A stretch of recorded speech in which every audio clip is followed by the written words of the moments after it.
여러분 참 박수 치는 거 보니까 굉장히 지혜롭네요. 빨리 치려다가 속도를 늦춰요. 왜냐하면 빨리 치면 정 목사님 다 받고 내려가니까 그걸 얼른 눈치채고 속도를 딱 줄이면서 아주 시기적절하게 잘 하시네요. 참 지혜로우시네요. 저와 여러분은 초면은 아니잖아요, 그죠? 구면이고 또 여러분들에게 낯선 이런 만남이면 맨 처음에 적응하는 시간이 필요한데 그럴 필요가 없다는 안도감이 있습니다. 뭐 얼굴은 처음 보는 분도 계셨겠죠. 왜냐하면 옛날에 새벽기도 할 때는 안 나오시고 온라인으로 하시기도 했고, 오늘쯤이면 다 뭐 나오면 좋겠다 생각을 했는데 여전히 아직 오늘은 다 풀었는데 마스크 다 벗으라고 그랬는데 물론 지금 뭐 온라인으로 이제 이런 변도 있더라고요. 온라인으로 하면 당신 이 강사를 더 독점할 수 있어 더 은혜가 된다. 독점이 안 되잖아요, 여러 눈에. 집안에서는 딱 독점이 되고 집중이 잘 된다고 그러면서 아예 안 나올 자세를 취하더라고. 그래서 저는 목회하는 사람으로서 약간 걱정이 돼. 온라인으로 하니까 은혜가 안 돼요. 이래야 되는데 아주 거의 좋다는 거예요. 예.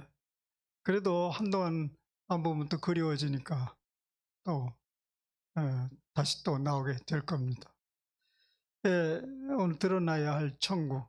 우선 이런 사경의 기관 집회는 어떤 의미가 있느냐 하면 이제 우리가 신앙생활 느슨한 것을 다시 일으켜 세우고 불 받아서 또 이제 심차게 달려가려는 그런 의미도 있지만은 제가 하는 이제 오늘 말씀은 불로 불 받는 것보다는 이제까지 해왔던 달려왔던 신앙생활을 다시금 점검하는 거죠. 우리 장로님이 그렇게 기도를 하셨네요. 점검을 하고 그걸 옛날로 말하자면 옛날에 자동차가 시원찮을 때 자동차 한참 달리다가 뭘 해야 되냐면 반드시 보링이라는 걸 했어요. 보링. 자동차 막 달리다 보면 이제 그 옛날에 부속품이 시원찮으니까 제자리에 있던 것이 흐트러지고 이 볼트 같은 게 느슨해지고 그러니까 이제 다시 조이고 그런 일을 옛날 자동차는 했어요. 보링이라고 그래요. 우리가 이 신앙생활에서 그냥 막 달려갔어요. 근데 그게 제대로 달려간 건지 목표는 제대로 설정되어 있는지 그게 분명하지 않아요. 그냥 죽어도 고 앞으로. 근데 앞으로 간 게 아니라 옆으로 가기도 하고 갈치자가 없기도 하니까 이제 이런 기회를 통해서 우리 신앙생활을 이렇게 보링해 보는 거예요. 점검하는 거예요. 목표는 제대로 세워져 가고 있는가. 이 목표가 바로 세워지지 아니하면요. 가면 갈수록 그는 점점점 어려워져. 가면 갈수록. 왜냐하면 가가지고 아닌 게 배 하면 다시 돌아와야 되잖아. 다시 가야 되잖아. 그런 의미에서 이제 이런 기간에는 자기 신앙을 잘 점검하는 그런 의미로 오늘 이제 저는 말씀을 준비했고요. 특별히 하나님 말씀이 성경에 기반된 말씀을 할 겁니다. 보링을 하려면 또 말씀에 기초해야 되기 때문에 이제 물어보겠어요. 우리 신앙생활의 근본적인 목표는 뭡니까? 신앙생활에 왜 이거 하죠? 이렇게 물어볼 때 여러분들 속에서 답하기 전에 이제 여러분들이 전도를 한다고 합시다. 그때 왜 교회를 가야 되죠? 이렇게 물으면 그때 해야 될 대답이 바로 답이요. 그죠? 아니 낯선 사람이 전도를 할 때. 그게 뭐죠? 왜 신앙생활을 왜 하죠? 네? 한번 해보세요. 여러분들이 마스크 딱 썼으니까 말해도 누가 누군지를 몰라. 그 용기 있게 얘기를 해보세요. 소리만 나올 뿐이요. 좋아서? 신앙생활을 좋아서? 그래, 좋아서는 지금 좋아서 하는데, 좋아서 계속 가면 어딜 가려고 하냐고요, 목표가. 예? 천국. 예. 그렇죠. 아무리 그게 무식한 소리처럼 들려도 예수 믿는 목표는 천국 가려고 하는 거 아니에요. 그죠? 천국 가려고 하는 겁니다. 근데 여러분들 그걸 어떻게 알았어요? 예? 예수님이 그렇게 말씀하셨잖아. 예수님이 이 땅에 오셔서 첫 번째 입을 열어서 우리에게 전하는 말씀이 뭐예요? 첫 번째. 이제 예수님이 비로소 공생에 나와가지고 입을 확 열었는데 그 첫 마디가 가장 중요한 말이었죠? 잘 아시잖아요. 때가 찼고 하나님 나라가 가까이 왔으니 회개하고 복음을 믿어라. 예, 때가 찼으니 이제는 이 소리 들어야 된다.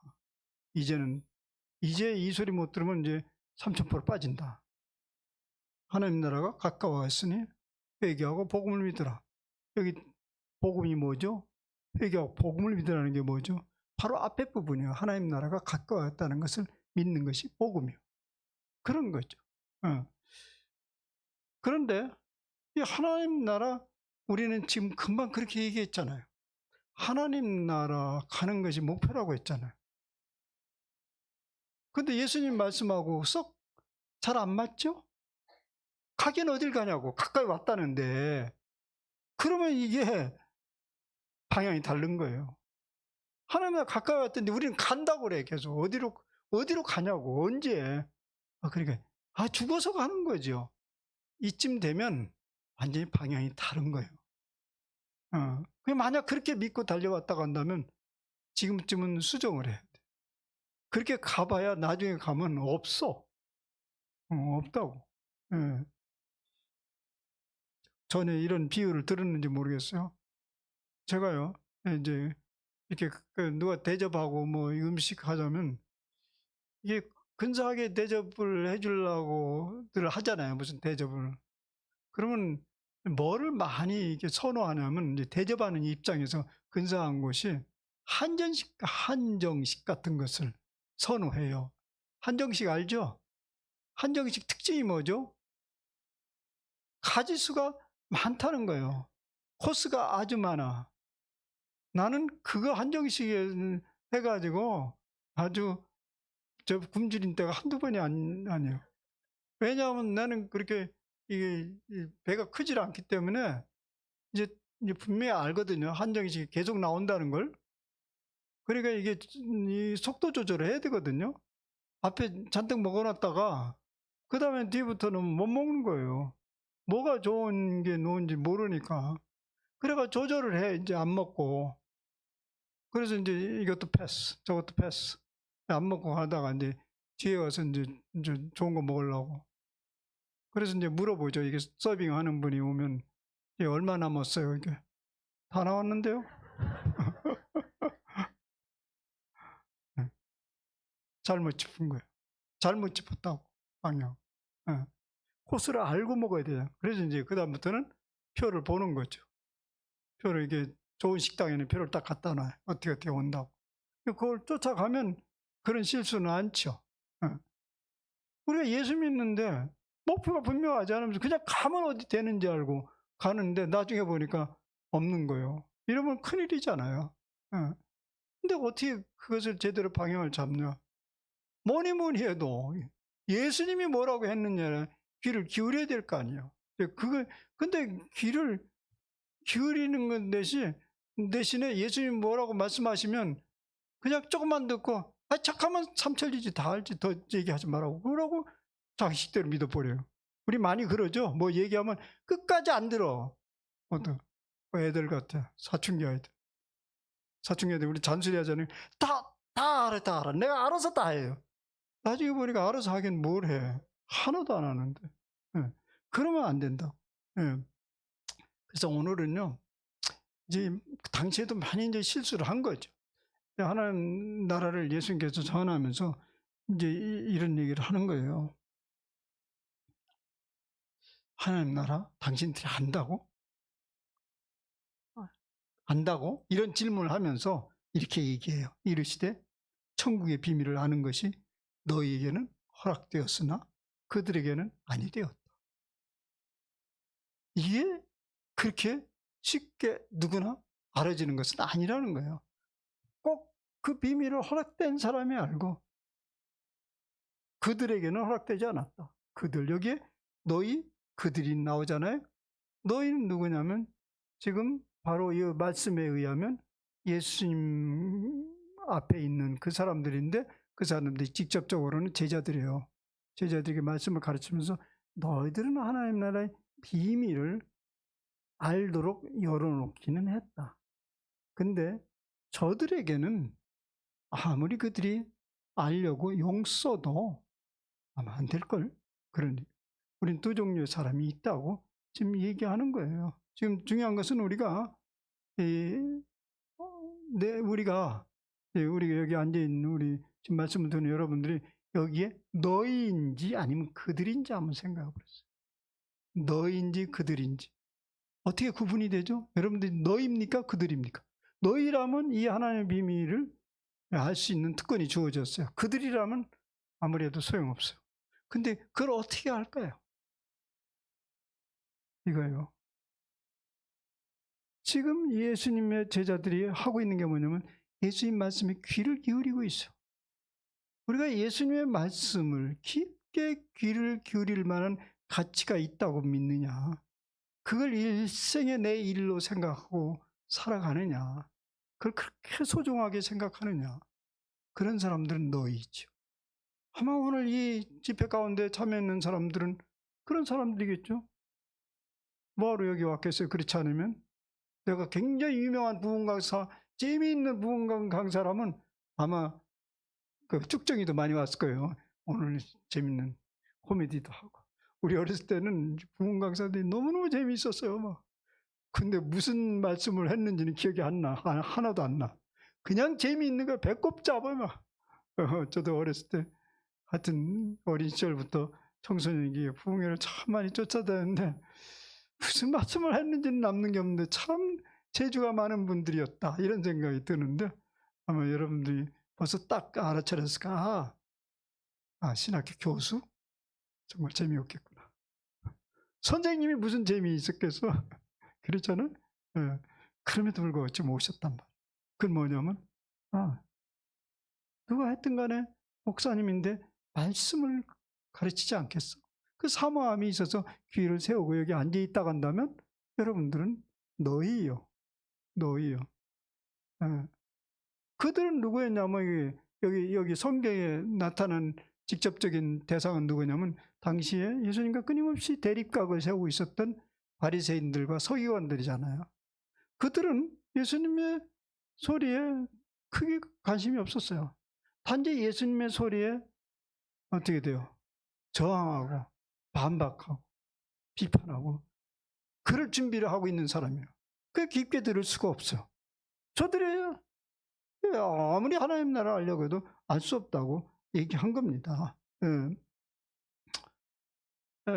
이제 이게 보면 이제 우리 중에 너인가 그인가 이렇게 이제 구분을 또 다른 걸로 해보면 사실 천국이라는 것 이게 생각하면 우리가 지금 누리고 있는 가장 편안한 자세 그리고 가장 바라고 있는 그런 것들을 하나의 천국의 삶처럼 생각할 수도 있어요.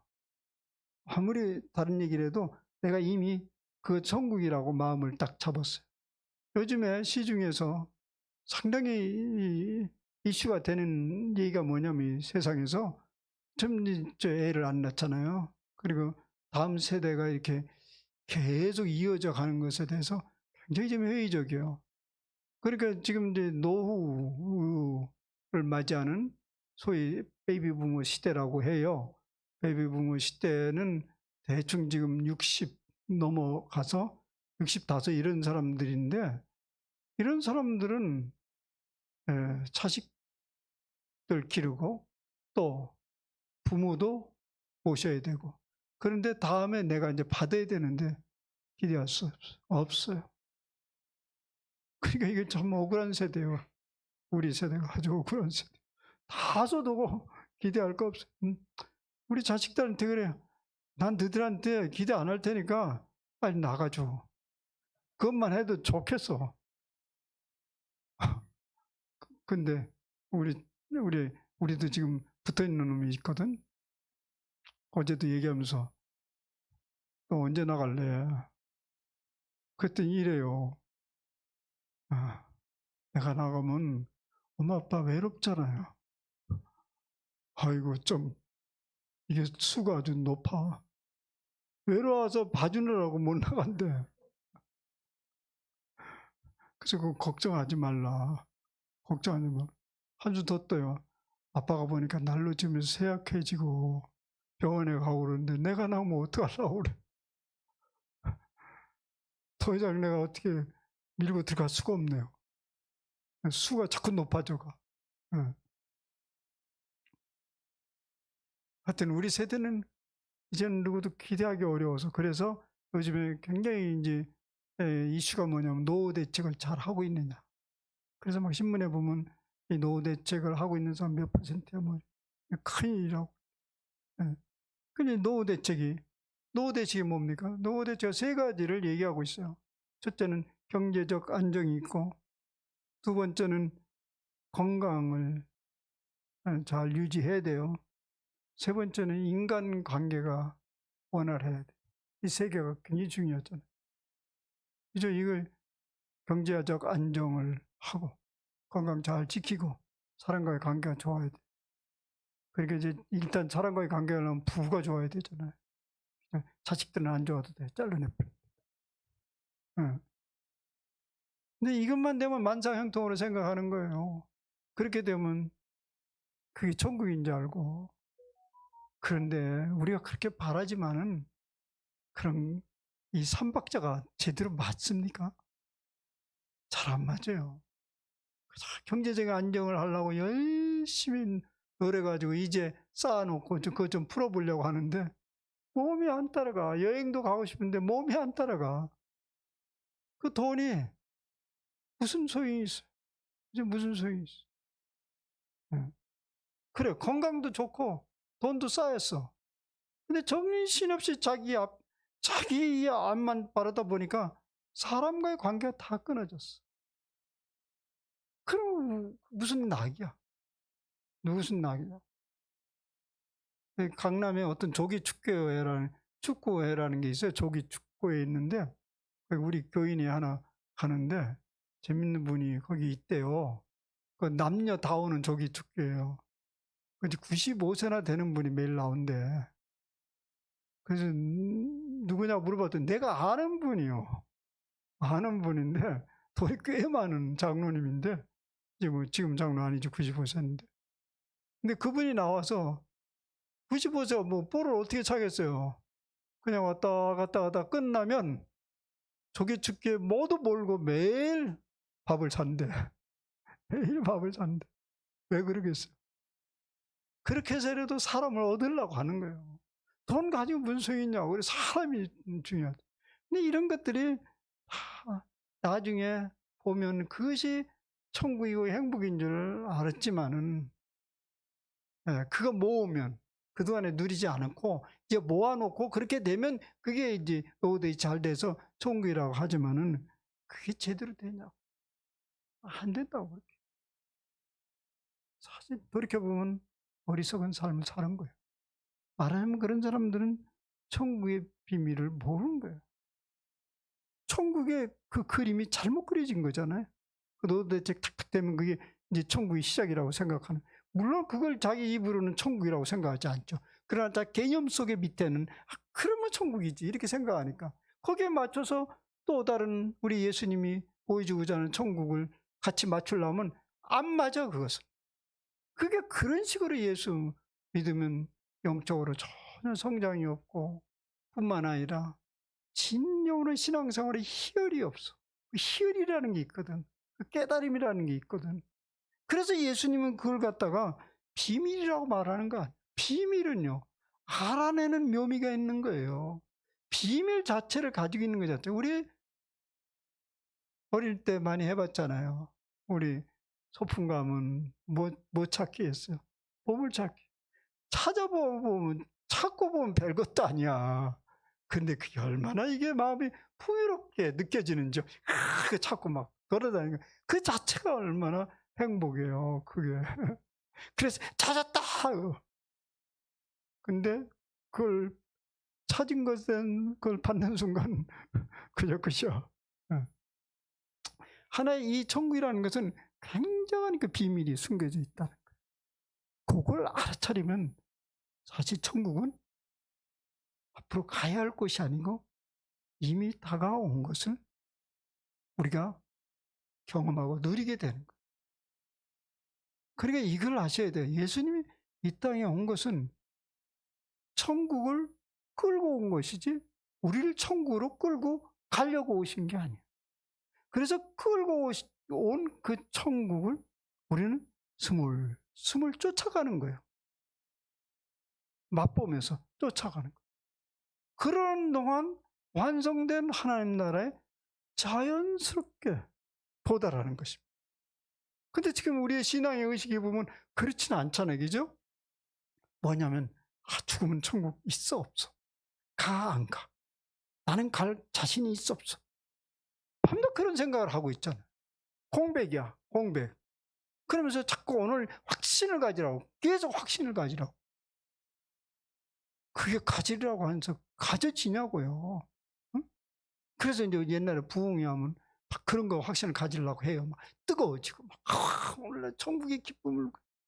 눈 떠보니까 아무것도 아니야. 저도 부흥에 많이 쫓아다녔더라. 오늘 성령님이 충만케 해주옵소서 하다가 불 다 끄고 이제 기도하고, 근데 한참 기도하고 있는데 반짝하고 뜨거워져. 임했나 보다. 눈 떠봤더니 백열등이 켜진 거예요. 그래가지고 그게 되는 거예요. 이제부터 그걸 아셔야 돼요. 예수님이 천국을 여기 끌고 왔어요. 그리고 우리에게 쫙 펼쳐졌어요. 우리는 그것을 차근차근 맛보면서 가는 거야.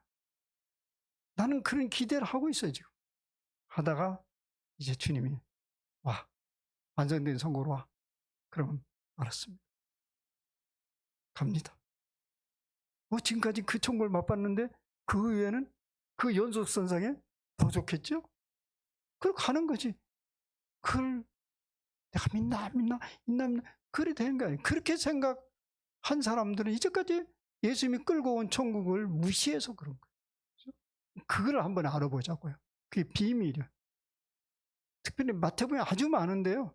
제가 오늘은 마태복음 13장에 나오는 그 부분만을 얘기를 할 거예요. 그래서 몇 가지를 얘기해요. 오늘 본문 다 안 읽었지만 오늘 본문의 핵심은 비밀이라는 그 말을 했는데 그 비밀을 푸는 열쇠가 나머지에 이제 13장에 쭉 나와요. 비유로서.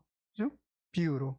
그래서 보면 씨 뿌리는 비유가 있고 겨자 씨와 누룩의 비유, 또 그물의 비유, 밭에 감춘 보물과 값진 비유 등의 이런 몇 가지 비유들을 이제 하나씩 살펴보면서 그 비밀이 무엇인가를 생각해 보려고 합니다.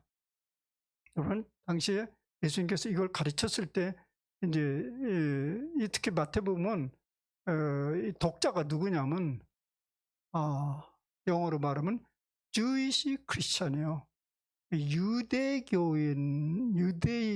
유대인들이었는데 이제 개종해가지고 그리스도인이 된 사람들이에요. 그런 사람들. 지금 여기 예수님, 내가 이제 예수님이라고 가정을 하자고요. 그러면 청중에 이렇게 앉아 있는데 그 청중의 신분이 뭐냐면 당신들은 원래 유대인이었어. 그런데 이제 개종해가지고 이제 그리스도인이 된 거예요. 여기 앉아. 그러니까 유대교 전통도 잘 알고 있었어요. 이 사람들은 유대교 가르침도 잘 알고 있었고, 근데 사실은 유대교 전통을 더 잘 알고 있었겠지. 이제 막 믿었으니까. 그런 사람들에게 예수님이 좀 답답하게 느껴졌던 거예요. 그 사람들도 그러면 천국의 개념이, 하늘나라의 개념이, 새 세상의 개념이 있겠어요, 없었겠어요? 유대인들이 있었잖아요. 그들은 오랫동안 속국, 식민지 지배차에 있으면서 새로운 세상을 꿈꿨던 사람이 아니에요. 그 새로운 세상이 이제 오게 되는데 그 새로운 세상이 누가 와서 새로운 세상을 열어갈 것이냐면 메시아가 오면 새로운 세상을 열 거라고 믿었어요. 근데 그 새로운 세상의 개념은 뭐냐면 과거에 자기네들이 가장 정성기였던 그 다이드 왕의 모든 다이드 왕주의 그 영화와 그 영토와 이런 걸 다 회복하고 이제 모든 식민지 지배자를 다 물리치고 자유함을 누리는 거죠. 통치자가 이제 완전히 바뀌어지는 거죠. 그런 그런 세상을 꿈꿨던 거예요. 그러니까 결국은 뭐냐면 이제 그 권력과 그 영예와 명예가 다 회복되는 그때를 꿈꿨던 겁니다. 예. 근데 예수님이 이렇게 그들을 보니까 사뭇 달라. 나도 하나님 나라를 이끌고 왔는데 사실 메시아 기다렸잖아요. 그들은 유대인들은 안 믿었지만 예수님 당신 메시아라고 그랬어요. 당신이 믿는 메시아가 난데 내가 오면 새로운 세상이 열린다고 당신이 믿었는데 내가 가지고 온 새로운 세상은 당신들이 생각하는 거하고는 좀 다르네. 그래서 이제 그것을 지금 펼쳐가는 것입니다. 예. 그런데 이제 이 성경에 보면 하나님 나라, 오늘은 이 마태복음 천국이라고 돼 있잖아요. 그리고 마가복음이나 누가복음은 하나님 나라라고 돼 있어요. 이게 이제 말이 좀씩 다른데 뭐 원어도 좀 달라요. 원어 다르지만은 저는 이제 하나님 나라라는 말을 더 좋아해요. 왜냐하면 천국이라는 말은 그 천국하면 그 장소적 개념이 강해요. 천국. 그러니까 여기 아니라 저 어디 그 장소적 개념. 그러니까 우리가 천국 하니까 죽어서 가는 생각을 자꾸 하는 거죠. 근데 이제 여기 마가복음 누가 보면 하나님의 나라라고 해요. 하나님의 나라는 저 하늘에 있습니까? 하늘에만 있냐고요? 아니죠. 그러니까 사실 하나님 나라는 장소적 개념이 아니고요. 하나님의 통치가 있는, 하나님의 다스림이 있는 그것이 하나님 나라잖아요. 예수님이 바로 그것을 말하려고 했던 거예요. 이게 뭉 떠가지고 어디로 가는 거. 예. 그럼 머릿속에 혹 이런 생각이 할 수 있어요. 이제 죽으면 우리 영혼이 저 어디 우주 넘어 그리 우리 간다고 하지만은 사실 지금 이미 과학이 많이 발달해서 만약 저 다른 행성에서 보면 우주 넘어 그 세계가 지구요. 거기서 보면 이게 둥글둥글 돌잖아요. 예. 그런 장소 개념이 아니고 하나님의 통치 개념이에요. 지금 과학이 그걸 보여줌으로 인해서 우리 옛날의 신비를 다 깨버리잖아요. 거기나 여기나. 예. 여러분 우주 비행사들이 가서 보면 지구를 보는데 지구가 조그맣게 행성으로 보이는 사진이 나오잖아요. 그죠? 근데 절대 그런 장소적 개념이 아니고 하나님의 통치하심을 있는 그런 곳이다. 그래서 저는 하나님 나라라는 말을 더 좋아해요. 마태복음 천국. 그래서 하나님 나라 이렇게 이제 많이 표현하는데, 그런데 그 하나님 나라를 이제 예수님께서 설명하고 알려주고 싶은데 그게 쉽지를 않아요. 왜 쉽지를 않냐면 사람들이 다 각자 자기 생각을 가지고 있기 때문에. 그 무슨 소리 해도 자식대로 다 이해해버리니까. 그래서 예수님은 그것을 직설법으로 말하지 아니하고 비유법으로 얘기를 했어요. 비유라는 것은 하나의 창이요, 창. 창을 보고 그 창 너머에 이렇게 거의 들여보도록. 비유라는 걸 잘 알죠? 무슨 우리 이야기들을 보면 그 이야기가 원래 가리키고자 하는 본래 그 뜻이 있죠. 그걸 얘기하는 거예요. 그래서 이 비유법으로 이제 이것을 잘 알아들으면서 그렇게 하나님 나라를 그러니까 비밀이라고 했죠. 그 직설법으로 금방 알려지면 비밀이라고 얘기 안 하는 거예요. 그래서 이제 오늘 그것을 좀 풀어 가려고 하는데 이제 가는 데까지 갑시다. 시간이 지금 뭐 상당히 흘러서 어디까지 내게 아까 정해진 시간을 보니까 그렇게 많지 않는 시간이서 우선 천국이라는 것은 첫째 좋은 씨를 제 밭에 뿌린 것과 같다. 이렇게 천국은 좋은 씨를 제 밭에 뿌린 사람과 같다. 이 말은 뭐냐면 천국은 좋은 씨와 같다. 이런 뜻이에요. 근데 여기에 보면 좋은 씨와 같다는 거지. 근데 여기 보면 악한 씨도 나쁜 씨도 있다고 되어 있는 거 보니까 좋은 씨는 천국의 아들이요. 악한 가라지 같은 나쁜 씨는 가라지 씨는 악한 자의 아들이다.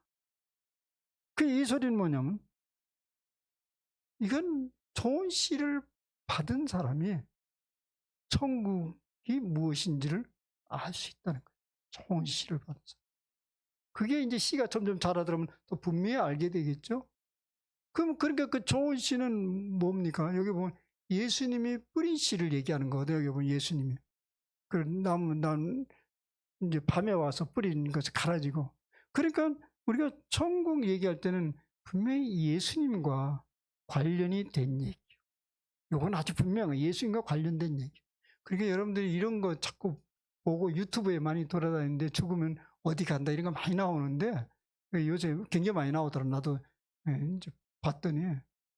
근데 분명히 우리에게는 그건 죽어서 어디 어떻게 되고 뭐 영혼이 빠져나가면 뭐 죽으면 어떻게 된다든가 이렇게 보니까 죽으면 이제 자기 이게 시체가 누우면 이게 이 영이 에너지 같은 게 슈벌로벌로 빠져나가가지고 이제 자기 이 육체를 다 본대 주변에. 그러다가 점점 이렇게 올라간대요. 그러니까 올라가가지고 점점 이게 잊혀진대 자기 영혼에. 근데 그게 이제 며칠이 걸린대요. 그리고 이제 그러다 보면 저 영혼의 세계에 와가지고 맞이하러 오는 이제 무슨 그 영적인 실체가 있대요.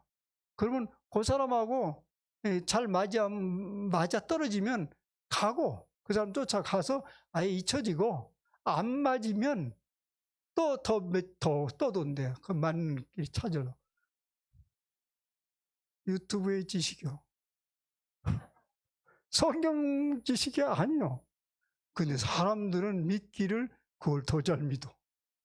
더 잘 믿어. 그 왜냐면 죽어서 가는 자꾸 그것에 매달려 있기 때문에. 왜 죽어서 가는 매달려? 오늘 여기서 천국의 비밀을 못 깨달았기 때문에. 그러니까 여기 가장 기본적인 천국의 비밀의 열쇠는 예수님과 관계된 거예요.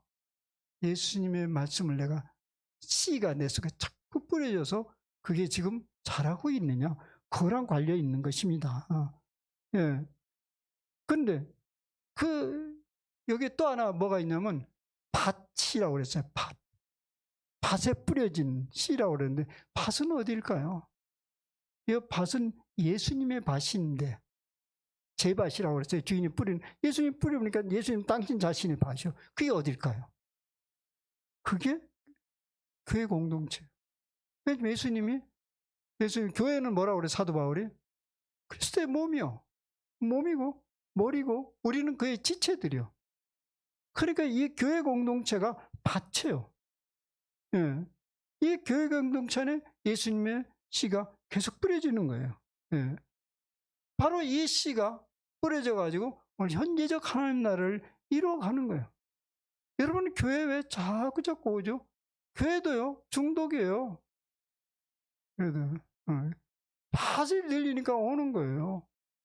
만약 여기가 악마 같은 세상 하면 뭐 세상 정말 가고 싶지 않은 그런 곳이라면 왜 여기 오겠어요?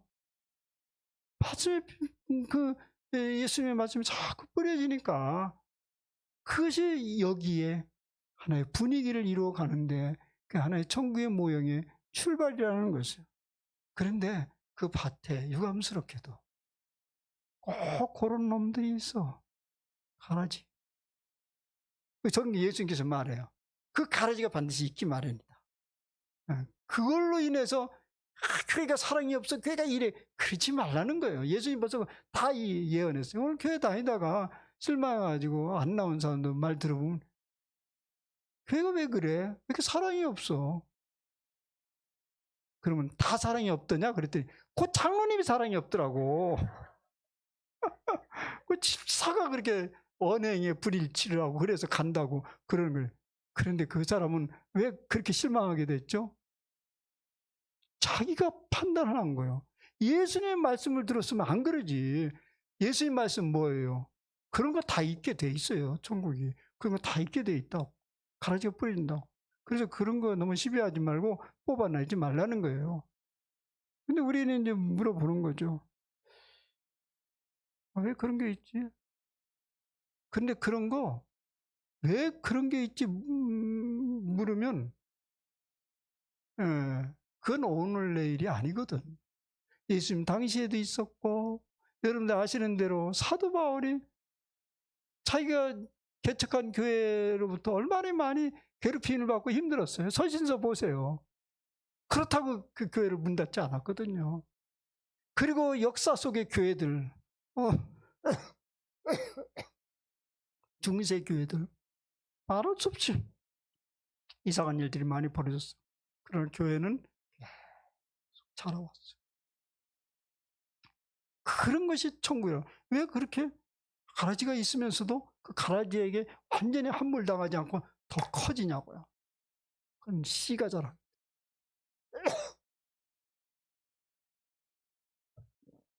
그러니까 여러분들이 좋은 씨를 가진 지금 천국의 백성으로 자라가고 있던 증거는 뭐냐면 가라지를 인정하는 거예요.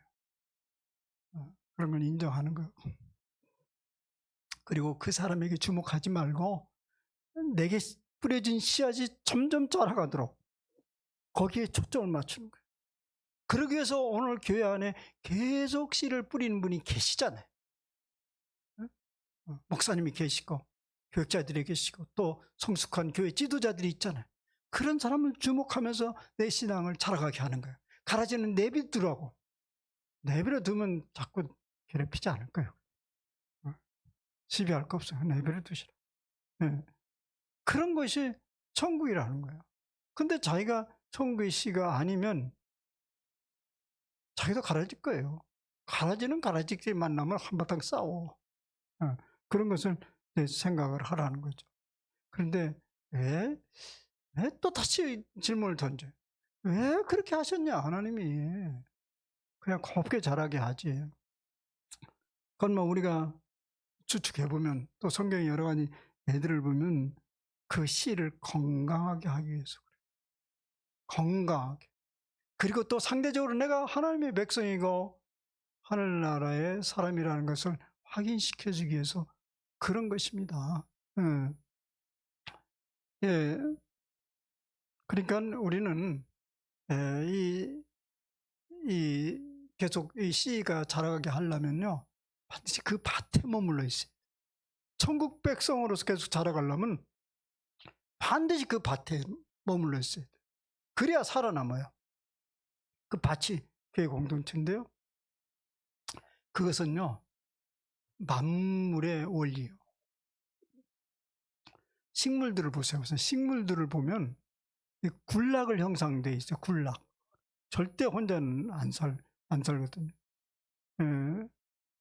다른 동료의 침입에서 보호하기 위해서는 그들도 군락을 이뤄서 살아가요. 신만이 아시죠? 신만이 이제 이 산삼을 캐는 분인데 심산유국에 정말 산삼 귀화적이죠. 어쩌다가 저 심산유국에 하나 캐고 또 어쩌다가 저 심산유국에 하나 캐고 그러면 그 신만이는 직업이 안 돼요. 언제 그렇게 캐냐고요. 근데 신만이가 이제 전문적으로 그 직업분들이 있어요. 우리나라도 있지만 여러분 미국에도 신만이가 있어요. 특히 노스캐롤라이나 중심으로 해서 그 신만이는 이 주정부의 허가를 받아야 돼요. 근데 그 직업이 된다고. 근데 어떻게 직업이 되는지 아세요? 이 식물이 자라는 원리를 알고 있는 거예요. 여러분 어느 곳에 산삼이 하나 발견이 됐어요. 그럼 뭘 믿을까요? 믿으면 될까요? 분명히 그 주위에 삶이 맞는 거예요. 지금 아직 안 나오거나 작게 나와서 안 보일 뿐이에요. 그러면 그걸 딱 찜해놓고 이제 그걸 지켜보는 거예요. 그럼 거기서 또 캐는 거예요. 그게 원리예요. 그게 따로따로 있으면 살지를 못해요. 하나님 나라 백성도요.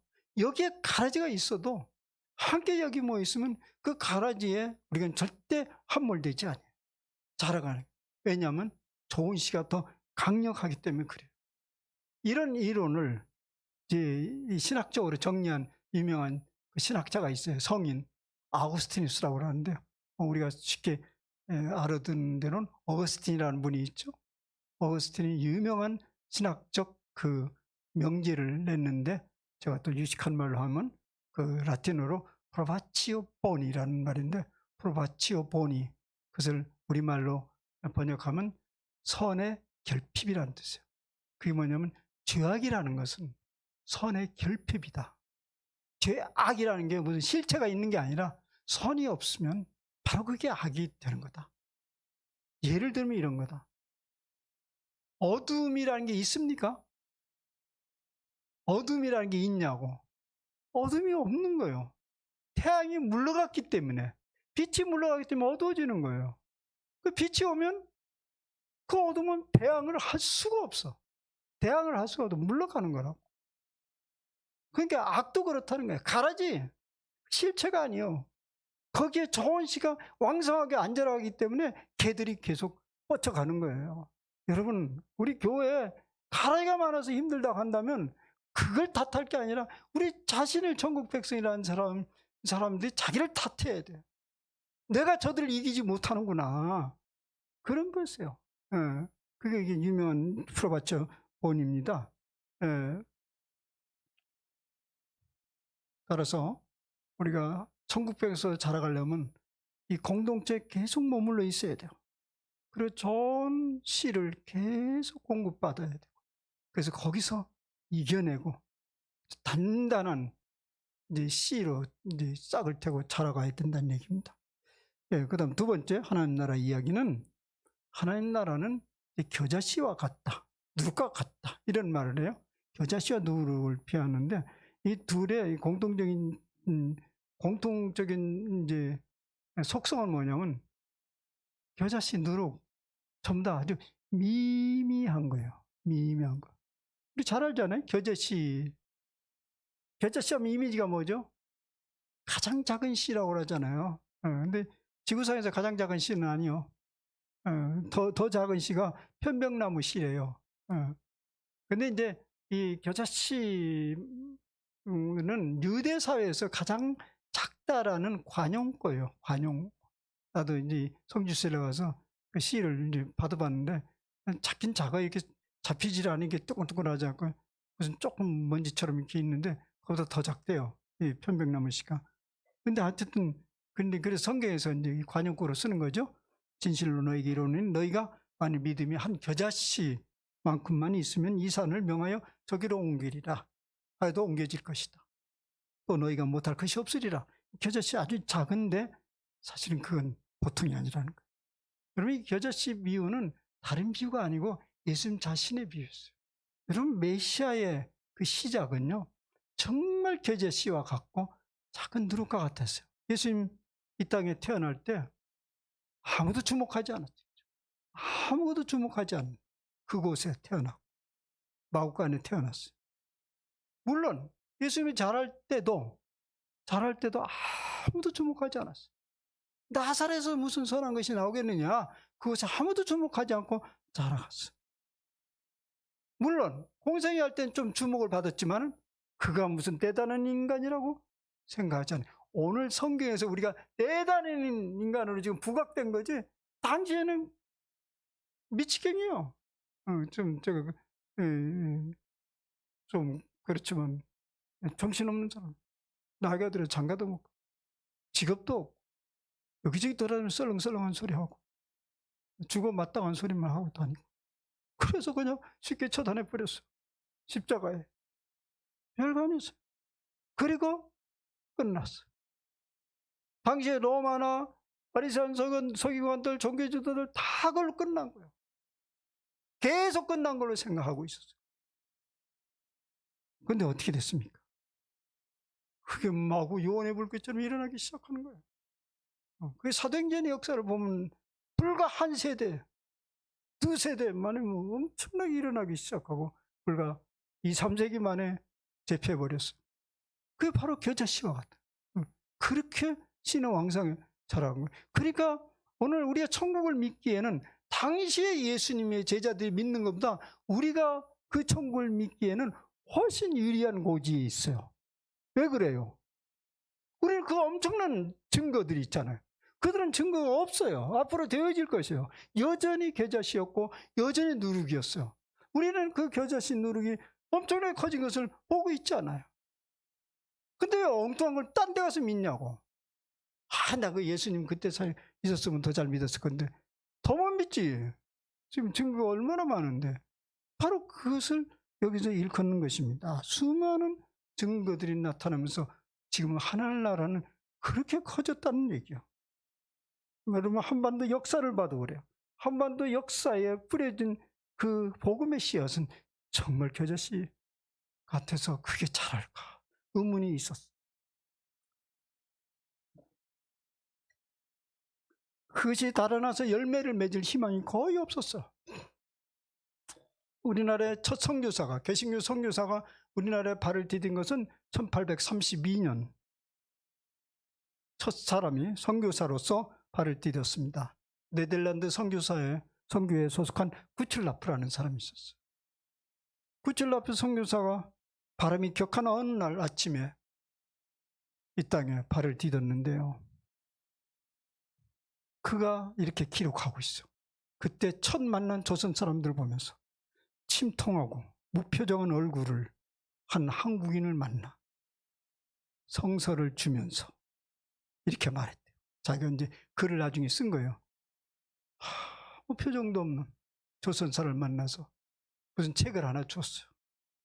주면서 말하기를 가난한 나라, 염치 없이도 자연을 가꾸지 못하는 나라, 이 복음과 진리의 말씀에 의해서 부해지기를 바란다.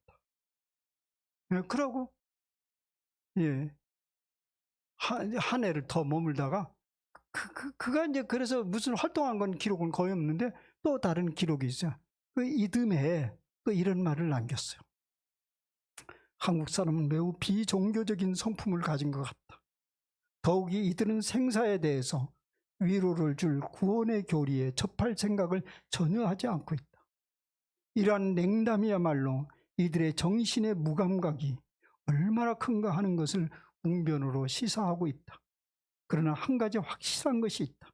그것은 그들에게 기독교가 전혀 근접할 수 없는 것은 아니라는 사실을. 이 소리는 뭐냐면 지금 보니까 전혀 가능성이 없어. 아주 비종교적이고 무표정하고 감정이 없고 희망이 없고 냉담하고 그들에게 복음이 될까? 그러나 그들에게는 가능성이 안 보이지만 이것이 씨이기 때문에 겨자씨기 때문에 왜 안 되겠는가? 그런 희망의 소리를 남기고 그는 이 땅에서 떠나갔어요. 그리고 50년이 지난 후에 그거의 50년 지난 후에 1885년 언더우드와 펠셀러가 이 땅에 발을 딛게 됐습니다. 그들이 도착했을 때도 상황은 마찬가지였어요.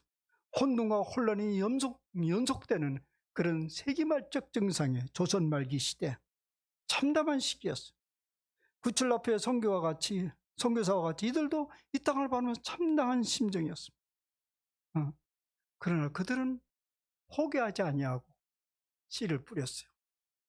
조선 사람의 가능성을 보고요? 아니요. 그 겨자 씨의 능력을 보고 뿌렸던 거죠. 그래도 그들의 마음은 참담했던 거예요. 그 참담한 심정을 그들이 이게 언더우드가 이제 기록한 기도문이 있어요. 그때 참담한 심정 한번 읽어드릴게요.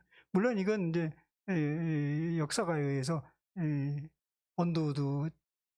진짜 언더우드 작품은 아니다. 이런 얘기를 해요. 누구의 작품이었든지 상관없이 그때 선교사의 심정을 그대로 반영한 것은 사실이라. 내가 가진 자료에는 언더우드가 쓴 기도문이 이렇게 돼 있는데 다른 역사학자들을 보니까 아니다. 무슨 상관이 있어 아니든기든 당시에 선교사의 심정이 이랬다는 거예요. 조선. 주여 지금은 아무것도 보이지 않습니다. 주님 메마르고 가난한 땅, 나무 한 그루 시원하게 자라오르지 못하고 있는 땅에 자라오지 못하고 있는 땅에 저희들이 옮겨져 앉았습니다. 그 넓고 넓은 태평양을 어떻게 건너왔는지 그 사실이 기적입니다. 주께서 붙잡아 뚝 떨어뜨려 놓으신 듯한 이곳, 지금은 아무것도 보이지 않습니다. 보이는 것은 고집스럽게 얼룩진 어둠뿐입니다. 어둠과 가난과 인습에 묶여있는 조선 사람뿐입니다. 그들은 왜 묶여있는지도 고통스러운 것도 모르고 있습니다.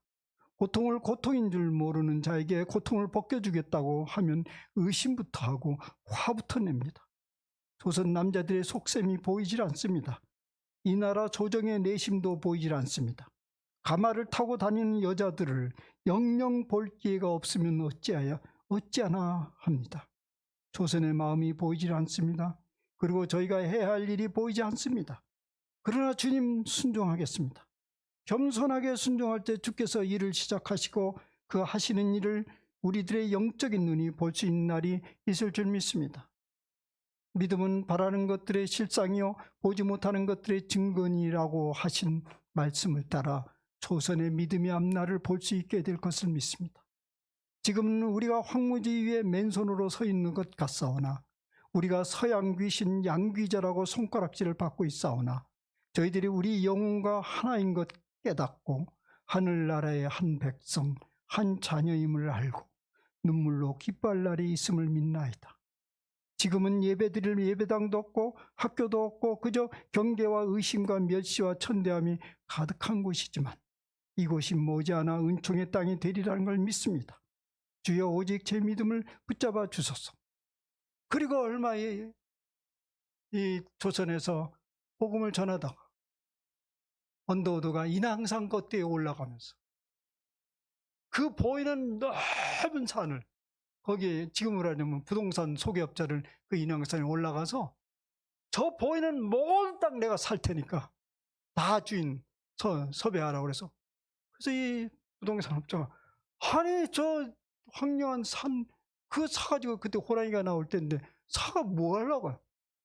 무조건 사라. 그래서 샀어요. 그게 뭐가 된지 아세요? 그게 연세대학교 된 거예요. 그 터가 지금 모자라. 겨자씨와 같은 그 씨를 믿은 거예요. 누룩은 아무리 작아도 큰 밀가루 덩어리를 부풀게 하는 걸 믿었어요. 뭘 믿었냐면 누룩을 믿은 거지 그 밀가루를 믿은 게 아니지요. 바로 그것을 믿는 사람은 이미 그 안에서 천국이 막 커가기 시작하는 거예요. 희망이 막 부풀기 시작하는 거죠. 여러분 지금 이 기도문을 들어보니까 마음의 움직임이 일어나잖아요. 공감을 하잖아요. 네? 여러분 지금 이런 말씀을 들으면 눈물을 흘리며 씨를 뿌리는 자는 기쁨으로 거두리라. 네. 눈물을 뿌리는 이유는 그 현실을 보니까 답답해 눈물을 뿌리는 거예요. 불쌍한 거죠.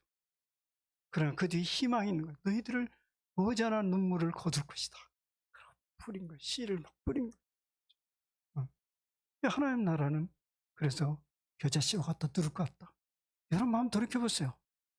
지난 오랜 세월 동안 여러분들의 마음속은 상당히 하나님 나라로 지금 점령되어 있을걸요? 그 옛날에 전혀 보이지 않는 거죠. 만약 그렇지 않다면 좀 생각해 보세요. 그래서 오늘 점검을 해보자는 거예요. 누룩의 비유는 시간이 없어서요. 막 뛰어넘고요. 그래서 이제 이 누룩의 비유는 복음의 불길이 요원의 불길처럼 지금 퍼져나가는 것, 그것을 말하죠. 근데 요원의 불길이라는 거 여러분 아시죠? 저는 시골에서 자라서 그 뭔지를 알아요. 가을이 되면요, 제가 이제 가을에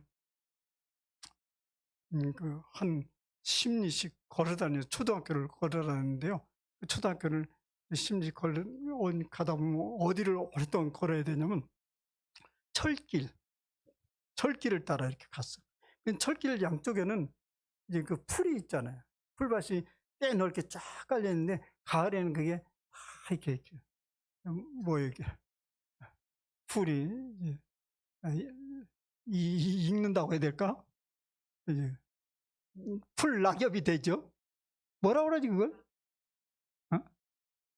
하여튼 잔디가 그랬는데 다 이제 하얗게 돼서 거기 불이 붙어요.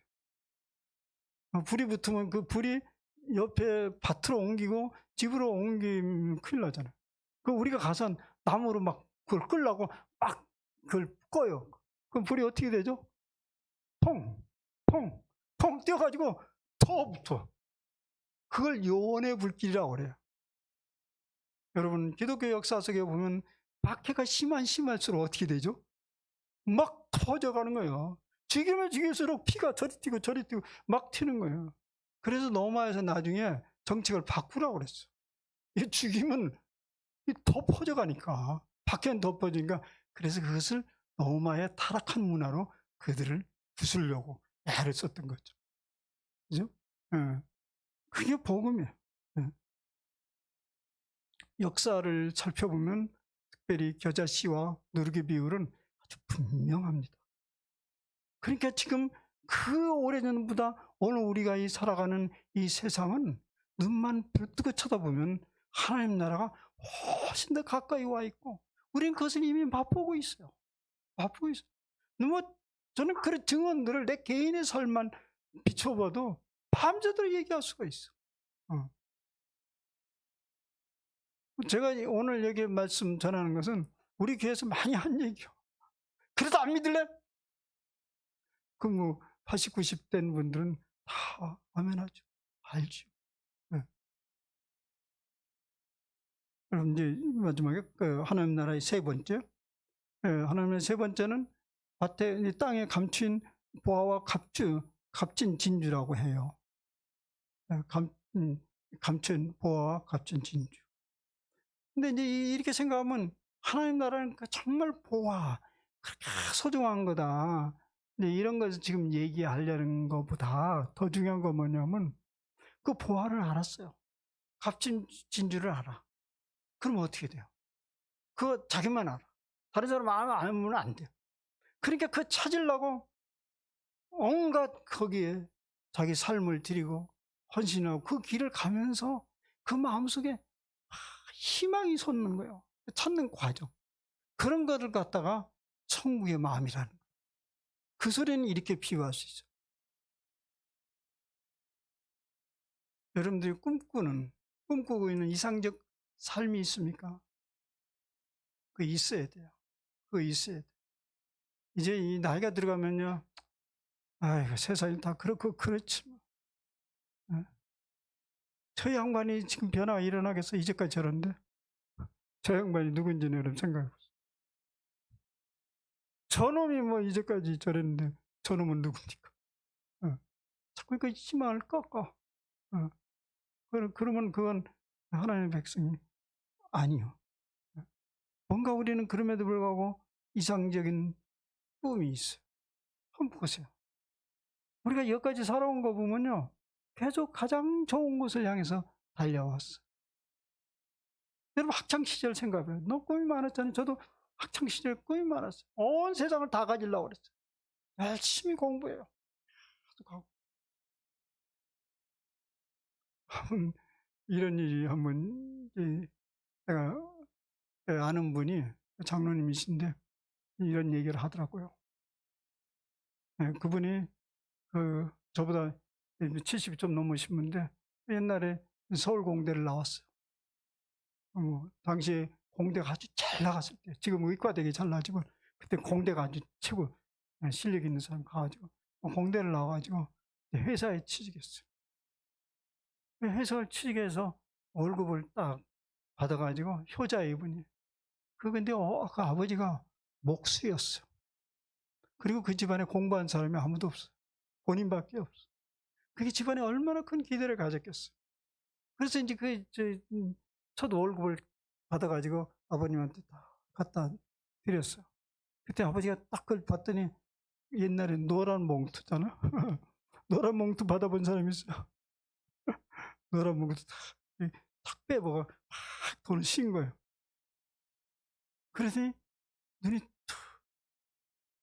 화가 확 나는 사람이 돈을 그냥 방바닥에 확 던지더래요. 아니 서울공대나 나와서 이 정도 이걸 받겠나고 아버지가 화가 났어요. 서울공대 나오면 다 대한민국을 다 자기 손아귀에 들어가는 줄 알았던 모양이에요. 목수니까. 그래서 그분이 그랬대요. 참 성품이 좋은 분이에요. 무릎을 다 아버지에 꿇더니 죄송합니다. 그런데 내가 한 가지 사실을 말씀드리겠습니다. 금년에 서울공대만 나온 사람만도 수백 명이 됩니다. 그리고 그동안에 서울공대 나온 사람만 해도 수천 명이, 수만 명이 됩니다. 그 중에 제가 하나입니다. 그러나 아버지, 앞으로는 더 좋아질 겁니다. 염려하십니다. 어떤 아버지라도 감동이 안 되겠어요. 근데 그분은 그렇게 크게, 지금도 내가 가끔 만나는 분인데, 크게 사회적으로 성공은 못했어요. 그런데 만나면 그 사람 성공한 사람이에요. 예. 굉장히 초연하고, 그 뭐 목사도 아닌데, 예. 예. 아주 의연해요. 지금도 끊임없이 독서를 하면서 그 마음속에 더 좋은 삶, 옛날에 그거보다 더 좋은 삶이 있다는 걸 믿는 거예요. 계속 그래서 그런 사람들 만나고 그런 모험들을 계속 가지고 그렇게 가는 거예요. 그러니까 우리가 진주가 뭐가 뭔지를 아는 거예요. 그건 사람마다 각각 달라요. 여러분 속에는 진주가 가장 좋은 자동차를 사는 것일 수도 있어요. 그리고 보다 안락한 아파트를 사는 것일 수 있어요. 그리고 우리 자녀들이 제 역할을 잘하면서 그렇게 사는 것일 수 있어요. 맞아요. 그 희망을 갖는 것도 그 과정에서 천국의 그림자를 살짝 맛보봅니다. 근데 거기서 끝나지 않고 거기 도달해 가지고 아무것도 아니네 아니고 그다음 다음을 향해서 또 달려가는 이것을 보화를 찾는 것 같다 이런 얘기입니다. 그러니까 여러분들이 이 땅에 사는 동안에 절대 희망을 잃어서는 안 돼요. 그 희망이 무엇든 간에 저에게 어떤 희망이 있냐고 물어봅니다. 저는 이런 희망이에요. 제가 모처골에 이제 학교를 은퇴하고 학교 은퇴는 65세 은퇴한다고. 그리고 이제 목회는 가면 이제 70까지 하니까 5년 좀 남짓 목회를 하는 거 아니에요. 근데 하나님 왜 이 나이에 또 다른 이런 역할을 주셨나? 제 마음속에 하나님께 묻기 시작해서 기도하면서 주여, 내가 이제까지 꼭 알아야 되는데 알지 못한 거 있으면 이때 알게 해 주옵소서. 그리고 이제까지 내가 수많은 것들을 가르쳤는데요. 아직 꼭 가르쳐야 되는데 가르치지 못한 거 있으면 가르치게 해 주옵소서. 깨닫게 해 주옵소서. 그런데 사실 이 목회 몇 년 동안 이제 금년 말까지 하면 제가 5년 하는데 상당히 많은 깨우침이 있었어요. 내가 이 목회를 안 했더라면 이거 놓칠 뻔했다는 것들이 많아요. 예. 근데 여전히 앞길은 계속 그것은 그런 기대는 계속 있어요. 여러분 이런 게 있잖아요. 우리 옛날에 엔돌핀이라는 거 많이 얘기했잖아요. 운동하고 엔돌핀 솟으면 엔돌핀은 이제 굉장히 기분 좋게 희열을 느끼잖아요. 근데 엔돌핀보다 2만 배 센 게 있대요. 2만 배나 더 센 게. 그거 아세요 혹시? 나는 신문에서 봤으니까 의사한테는 못 들어봤어요. 뭐 의사 있으면 여러분들 검증해 보시고. 다이돌핀이라는 게 있다는 거예요. 다이돌핀. 근데 그게 엔돌핀보다 더 강력하다. 근데 그 다이돌핀은 언제 나오냐면 깨달음이 일어날 때. 맞아, 그거야. 그럴 때 다이돌핀이 팍 솟는다는 거예요. 그래서 이제 이런 통계가 있어요. 수명이 누가 기른가, 어떤 직업 종류의 사람이 기른가, 그 통계를 내봤더니 어떤 사람이 수명이 제일 길 것처럼 보입니까? 뭐 하는 사람이? 성직자래요. 그 미안합니다. 이렇게 여기서 저 큰 소리도 치고 오래 산다고 하니 미안합니다. 근데 왜 성자들이 그 수명이 기냐? 깨우침이 있는 거예요. 그러니까 누구나 다 그렇지는 않겠죠? 매번 맞아. 예. 뭐 제가 매주 설교를 하잖아요. 우리 목사님도 그럴까요? 설교를 할 때 이게 꼭 그 어떤 피아노나 기타 조율을 하는 것 같아요. 땡 하는 소리가 나요. 이제 선포해도 된다. 근데 어떤 때는 새벽까지 사인이 안 와요. 답답해요. 그래서 몸부림을 치면 근데 기가 막힌 것은 성령께서 그 땡 하는 소리를 반드시 그래서 나는 믿음이 있어요. 지금까지 안 와도 올 거다. 끝까지 매달리는 거예요. 예. 그러면 딱 올라와서 설교하는 거예요. 남이 뭐 시원찮게 들었던 소용없어. 나는 희열이 있고 기쁨이 있어. 어. 그것을 계속 기대하는 거예요. 그게 바로 그때 그런 마음들이 하나님 나라예요. 그래서 이런 말 하잖아요. 목사님들이 네, 이 소원이 하나 있다. 여기서 말씀 전하다가 그냥 거기서 죽었으면 좋겠다. 다른 데 가서 빌빌거리고 죽지 말고 말씀 전하다가 그냥 근데 그 여러분들은 귀찮죠 그러면 소문 나고 이거 저거 지고 그 사실 저 그런 마음이 있어요 진짜로. 바로 우리는 거기서 하나님 나라를 경험하는 거예요. 그게 보화 같은 거예요. 우리 마음속에 다 그거 있어요. 다 그거 있어. 이제 오늘 요점 얘기를 마치면서 시원하게 하나님 나라가 이거야 딱 잡힙니까 안 잡힙니까? 여전히 모호할 거예요. 그러나 감은 잡을 거예요. 그러니까 예수님이 비밀이라고 그랬죠. 내가 뭐 몇 마디 딱 해서 따라락 풀리면 예수님이 그렇게 말할 리도 없어요. 이제 여러분이 찾아가세요. 내가 방향은 대충 정해줬어요. 우리 유치원 아이들에게 공을 찾게 할 때 그냥 아무 데나 관계없고 너희들 찾아라 이러지 않잖아요. 애들이 실망하죠. 방향은 이렇게 가르쳐 주죠. 그럼 애들이 가서 찾아내는 거죠. 제가 오늘 그 정도는 했을 거라고 믿습니다. 만약 더 모호하면 녹음되어 있으면 더 들으시고 또 오늘 들은 것 중에 한 가지만이라도 마음속에 있으면 꼼꼼히 묵상을 해보세요. 그래서 그때 하나님 맞아 이거야. 그거 딱 잡으면 나머지 실타래처럼 주르르 풀릴 겁니다. 여러분이 생애 동안에 그런 가시적이고 현재적인 나라 바로 그것을 맛보면서 영원한 세계를 꿈꾸며 사는 남은 이 생애가 되기를 바랍니다. 네, 기도합시다.